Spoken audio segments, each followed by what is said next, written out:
Hello YouTube, Tim here.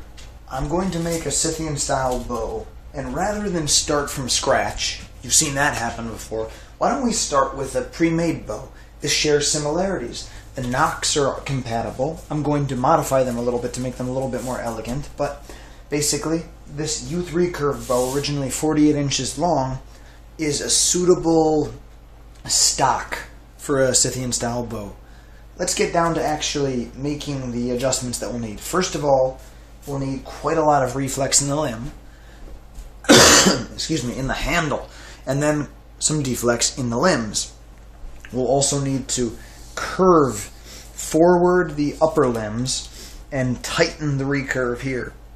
This was made on probably an 8-inch pot for 4 inches.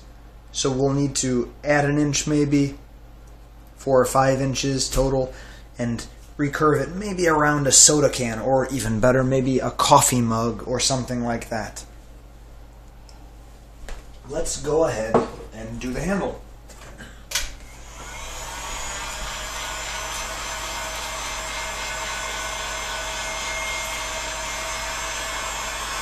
Now, in case you didn't realize, this was actually one of the bows that I tested. This was one of the bows. What did I do with it? Even I've forgotten. This is the bow that I heated and then drew for my testing to see how heat affects the strength of the bow.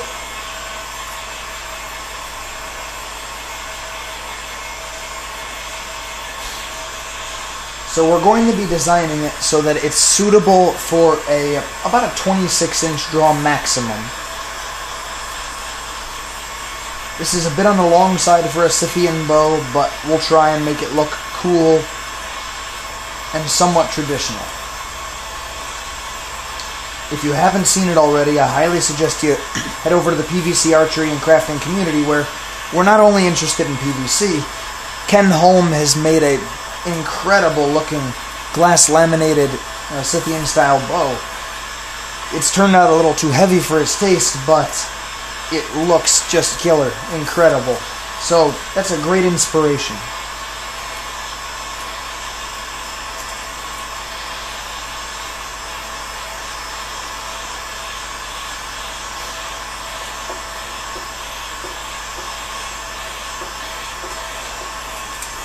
Here we are, we're softening.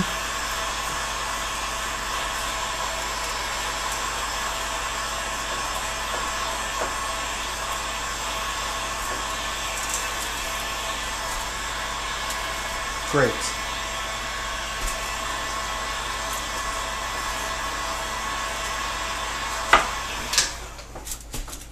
Now I want this to be here's the true geometric center.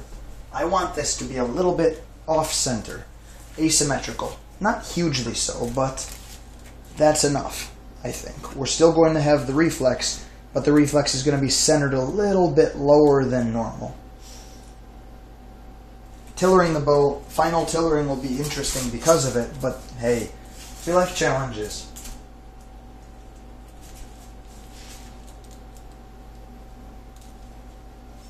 So there's the basic curve and shape to it. Now watch, as you pinch it, you see how it gets narrower? Go from the side and pinch it laterally to fatten it right back up to where it should be. Just keep peeking down the bow through the handle to make sure that everything's still straight and in line. And so far so good. That looks really, really good. I am going to continue curving it elsewhere, but I think that's perfect. Pretty close to perfect. We want the arrow to rest almost at geometric center. So now, simple and done. It's not cold, but it is cool. And if you want to speed up the cooling process, like usual, run it under the sink.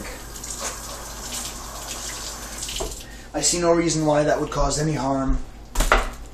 So next, by the way, you'll notice that the original bow is rather flattened. This one's I left more round.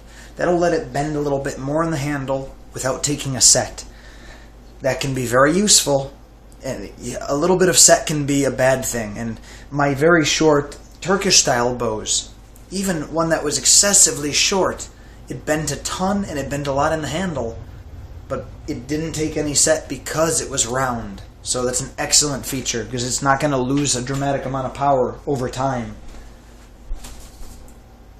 Awesome. Okay, next, let's focus on the lower limb, which would be, which one? This is the lower limb. So, moving about a third of the way, we're just going to heat it like so. See, here's halfway. Here's a quarter. So between a quarter and a little bit over, almost to the halfway point. We're just going to heat it like this. Little infinity signs, Mobius strips, figure eights, whatever you want. Just like so.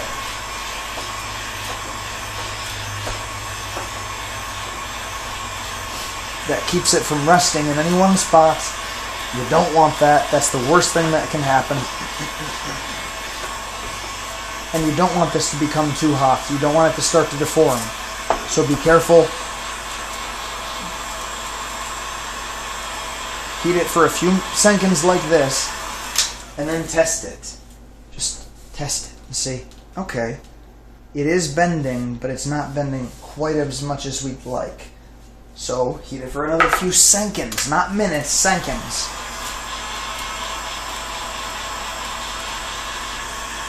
Just make sure you heat it evenly.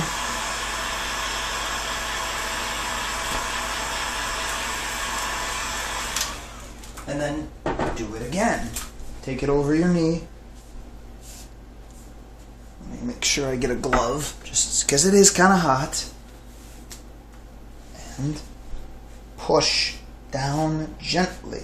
You don't want to push so hard that it collapses, because you can do that. You're strong enough. I have faith that you can do that, but you don't want to collapse it. You want to let the PVC change its shape.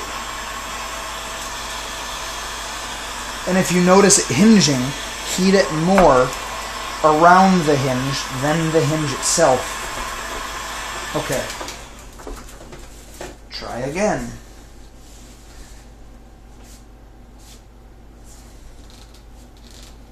See, so we're getting a nice curve. Not enough of a curve, but nice.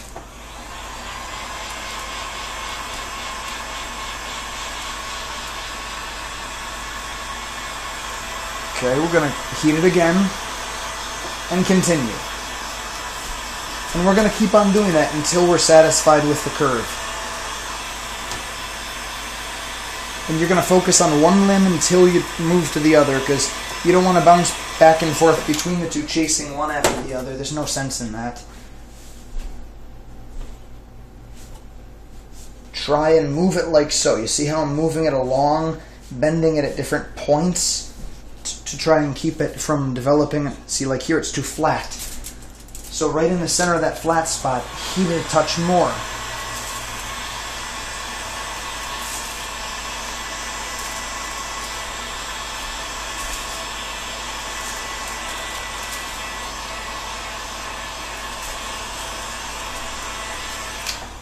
Okay, so now, yeah, we've definitely heated it more.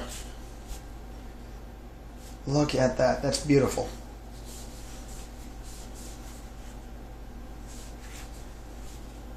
Okay, but now make sure you're not bending it sideways. Check, sight down the bow, and just make sure that it's still aligned. Everything has to line up eventually. Better to get it now when it's all hot and easy to just flex back into shape.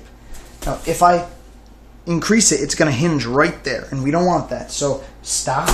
So just stop. And then you can let it cool and start over, or you can just gently continue heating, starting at the ends of the bend, and then eventually coming back to the center of the bend that you started.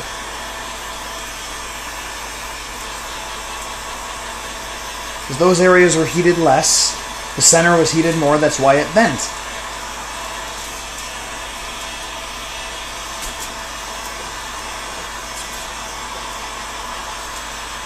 Okay, now we're going to heat everything.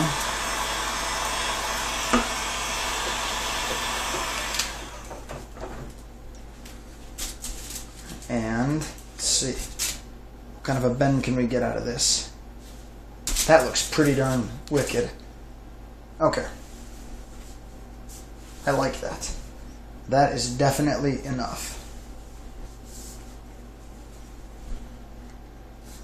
Because now we're going to apply more reflex to the bow too. So this is going to be a really short, probably not too high performance, but very cool looking bow. Okay, again, sighting down it from both sides, from the belly side and the back side, because you might have to twist it to align the knock properly. You might have to pressure it in different places. So far so good. I like that. There we go. One limb.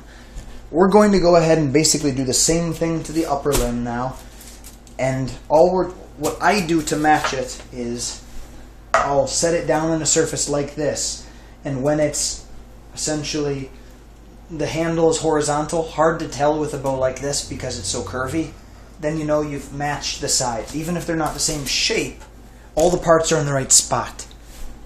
So we'll go ahead and we'll do that in a few minutes. Welcome back. Now this is what I'm left with at the moment. I'm probably going to adjust it. We have one limb which is more intensely reflexed, one limb which is a little bit more graceful and a little bit longer. So we're going to try and just see what the heck happens with it. And now the other component to this is the ends here, instead of being straight so that when braced it'll curve backward, we want to maintain it a forward curve as much as possible without making it excessively rigid. All we're going to do that is the same thing that we did for the deflex, but more gently. So starting here at the base of the recurve, like so. When I'm doing a simple bend like this, I like to focus more on the side that's in tension, that's stretching. That would be this side, the belly of the bow.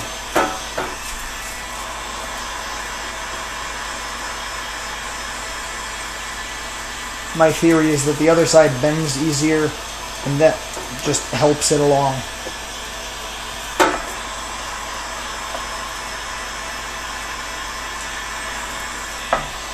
And I don't focus too much on the sides. So let's try that, because again, we don't need to do too much. What we want to try is just enough to begin to deform it downward. And let's brace it and start to try. Again, not to collapse it, but to deform it. Not quite enough heat. Let's keep going.